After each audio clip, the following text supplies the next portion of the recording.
All right, so picking up where we left off, your homework was to figure out, and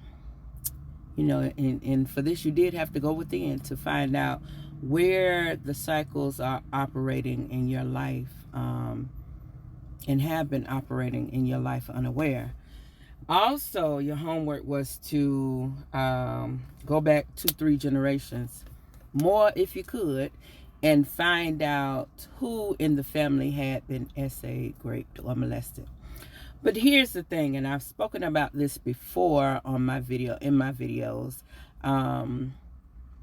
When you begin to ask questions,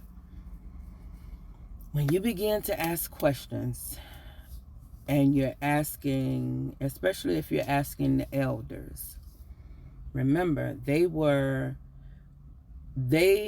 raised to believe that what goes on in this house stays in this house, and we sweep things up under the rug. And now that you're sweeping that dirt from up under the rug, they're going to resist. Everybody's not going to be so forthcoming in talking about their trauma, the abuse. 9 times out of 10, they don't want to look like the black sheep. Some of them may have escaped the stigma of the black sheep because they've kept their mouth closed.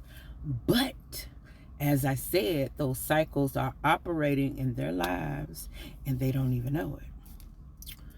So if you run across a family member, and when you begin to ask questions and they don't want to tell you nothing, they don't want to talk about it, what that Bible said, you got to shake the dust off your feet. You have to shake the dust off your feet and just go within. Focus on how the cycles are operating in your life so that they don't continue in the generations after you. Whether it be your own children, nieces, nephews, the buck stops with you. It does. And that takes a lot of courage. That does take a lot of courage. So as I said, if they don't want to give you the answers, do a little meddling. Talk to the family member who will give you the information that you need. Because I've learned personally that if they don't want to talk about it, it's because they themselves have been abused and violated. And especially when it comes to the elders of the family, it's a bit much for them to relive that. So don't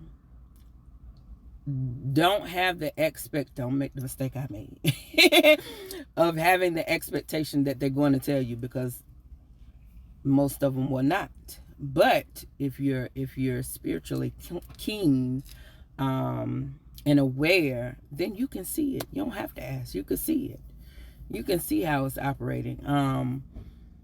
In my bloodline, it went back to my mother, my grandmother, and which is her mother. She can't even say the word grape. She can't even say the word. And that's why I say, if you cannot say the word, it still has a hold on you. And so I can't hold that against her, because that's how she deals with her trauma. But I will hold against her not her unwillingness to pass the baton on to the next generation so that it will stop. So the baton is in your hand right now.